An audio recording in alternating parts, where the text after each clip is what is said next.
Hello everyone, I'm going to attempt 3 chapters in this recording, starting with chapter 17, Magdalen Street. Dennis felt sick as the referee's whistle blew for the start of the game.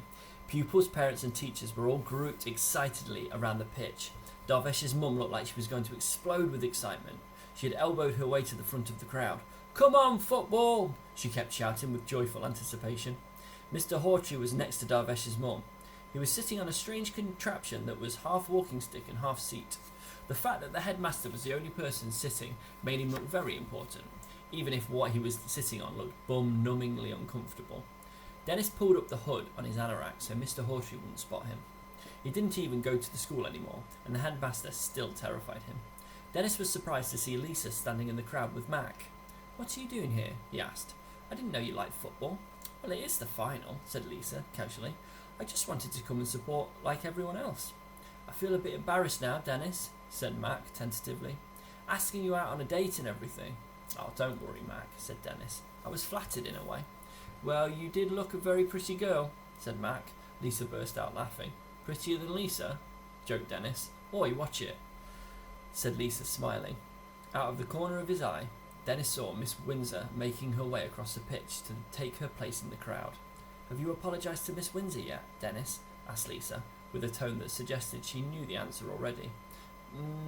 "Not yet, Lisa, but I will," squirmed Dennis. "Dennis," said Lisa sharply. "I will." "You did really upset her," added Mac, as he somehow managed to put a whole Caramac into his mouth. "I saw her in Roger's shop yesterday, and she cried when she saw a bottle of Orangina." "Yeah, all right, I will. I just can't do it right now, can I? Not with Hawtrey sitting right there," said Dennis, concealing himself behind Mac's bulk and turning his attention to the match. The opposition was Magdalen Street. They had lifted the trophy every year for the last 3 years. It was a notoriously rough school, and their team played dirty, going in really hard for tackles, elbowing opponents, even once poking a referee in the eye. Dennis's school, or rather ex-school, had never won, and all most people were expecting of them was a heroic defeat, especially now that their best player had been expelled. True to form, Magdalen Street got off to a strong start, scoring in the first few minutes. One of their team was given a yellow card for administering a Chinese burn to one of the defenders before they scored another goal. Then another. Darvesh ran up to Gareth. "We don't stand a chance without Dennis." "He's expelled, Darvesh. Come on, we can win it without him." "No, we can't, and you know it." Gareth ran off after the ball. Another goal from Magdalen Street. 4-0. This was turning into a massacre. There was a lull for a moment as Darvesh's mum and Miss Windsor stretched off one of the school's team. One of the Magdalen Street centre-forwards had accidentally stamped on his leg. Darvesh shouted at Gareth, "Please, Gareth, do something." Gareth sighed and ran over to Mr. Hawtrey. "What do you want, boy?" "This is a disaster. You're bringing shame on the school," snarled the headmaster. "I'm sorry, sir, but you expelled our best player. We don't have a chance without Dennis." "That boy is not playing." Gareth's face fell. "But, sir, we need him. I'm not having this dress-wearing disgrace of a boy representing the school." "Please, sir." "Play on, boy," said Mr. Hawtrey, with a dismissive wave of his hand. Gareth ran back onto the pitch. Within moments, he was lying in agony on the wet grass after one of Magdalen Street's forwards booted the ball straight at his groin. The striker then regained possession of the ball and hammered it into the goal. 5-0. "You know, you should really let the boy play, Mr. Headmaster," said Darvesh's mum urgently. "I'd be grateful if you minded your own business, madam," snapped Mr. Hawtrey in reply. "Come on, Mac," said Lisa bossily. "I need a hand." "Where are you guys going?" asked Dennis. "You'll see," replied Lisa with a wink. She marched off again across the playing fields, with Mac trailing behind. The Magdalen Street supporters once again howled with delight. Another goal. 6-0. Dennis closed his eyes. He couldn't watch any more. Chapter 18. 1,000 Smiles. "Where the hell are they?" yelled Mr. Hawtrey, at no one in particular. The second half was about to begin, and Magdalen Street were all waiting on the pitch, eager to finish off their demolition job. The school's team was nowhere to be seen. Had they run away? Then, suddenly, Lisa stepped out of the changing room and held the door open. First Gareth ran out wearing a gold lame ball gown. Then Darvesh followed in a yellow polka dot frock. Then defenders were right behind in matching red cocktail dresses. The rest of the team followed in a variety of outfits from Lisa's wardrobe. And finally, Dennis came out of the dressing room in a pink bridesmaid's dress. There was a huge cheer from the crowd. Dennis looked at Lisa and smiled. "Go get 'em, kid," she said. And they ran onto the pitch.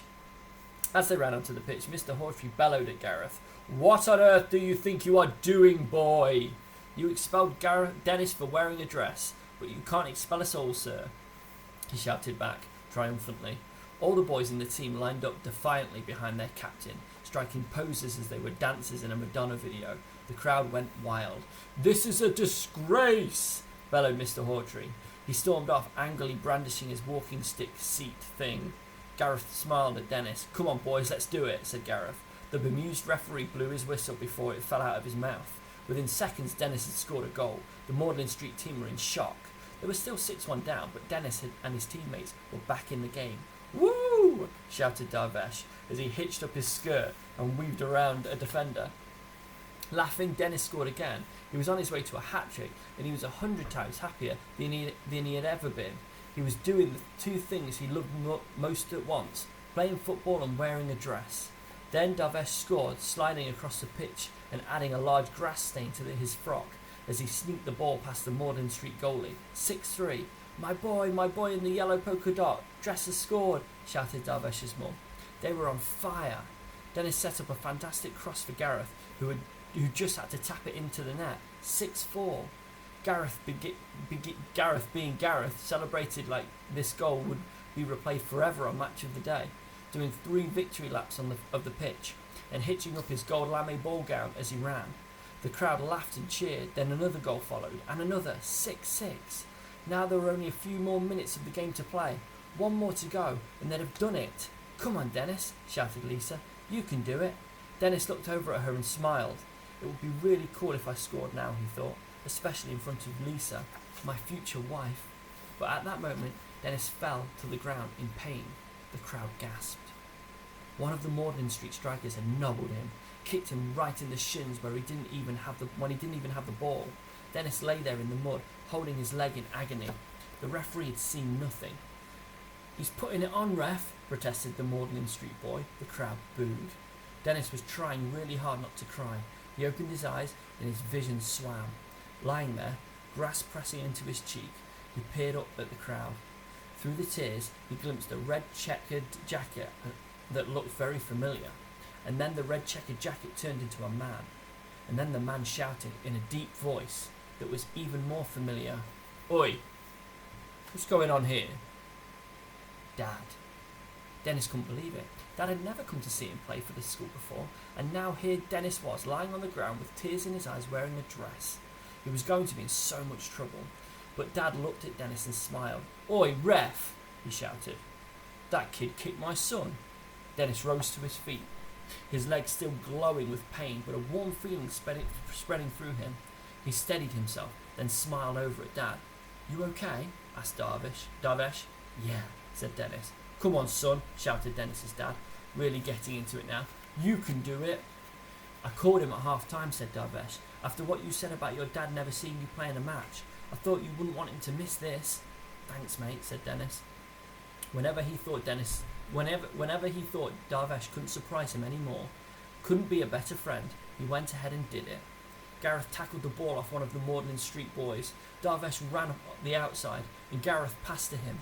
Magdalen Street charged towards Darvesh as he passed back to Gareth. Gareth panicked for a moment, then passed to Dennis, who weaved straight past the defenders before booting it right over the goalie's head and into the back of the net. The keeper didn't stand a chance. 6-7. The final whistle blew. It was over.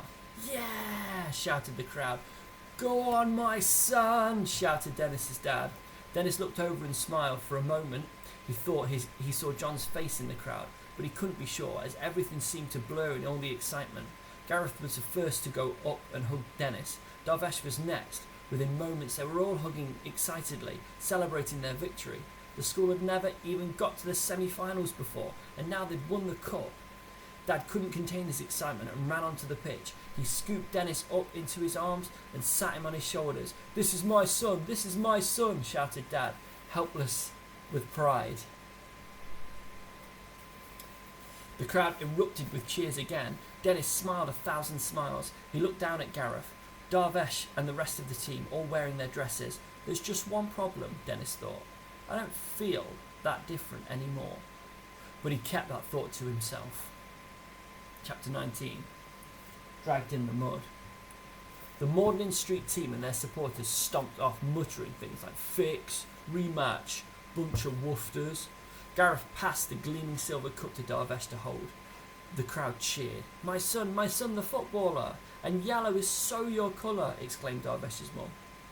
Darvesh looked over at his mum and held the cup up to her. This is for you, mum, he said. She pulled out one of her tissues and wiped a tear from her eye. Darvesh then passed the cup to Dennis. At that moment, Mr. Hawtrey reappeared. Not you, boy! But sir, implored Dennis, you are still expelled from this school. The crowd started booing. Mac took a toffee bonbon out of his mouth momentarily and joined in.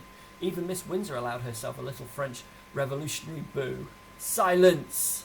And there was silence. Even the adults were scared. But I thought, said Dennis. Whatever you thought, boy, was wrong, snarled Mr. Hawtrey. Now get off the school premises before I call the police. But, sir, now! Dad waded in. You're a right idiot, you, he said. Mr. Hawtrey was taken aback. No one had spoken to him like that before. My boy just won the cup for your school. My son Darvesh helped too, added Darvesh's mum. Dennis was expelled, though, said Mr. Hawtrey, with a sickeningly smug face. You know what? I've got a good mind to shove that cup up your what's-it, said Dad. Oh dear, he's more embarrassing than me, muttered Darvesh's mum. Look, Mr. Sims, and he's Dennis Sims, my son. Dennis Sims, remember that name. He'll be a famous footballer one day, you mark my words. And I'm his dad, and I couldn't be prouder. Come on, son, let's go home, said Dad, as he took Dennis's hand and led him across the pitch. Dennis's dress dragged in the mud, but he held Dad's hand tightly as he sloshed through the puddles.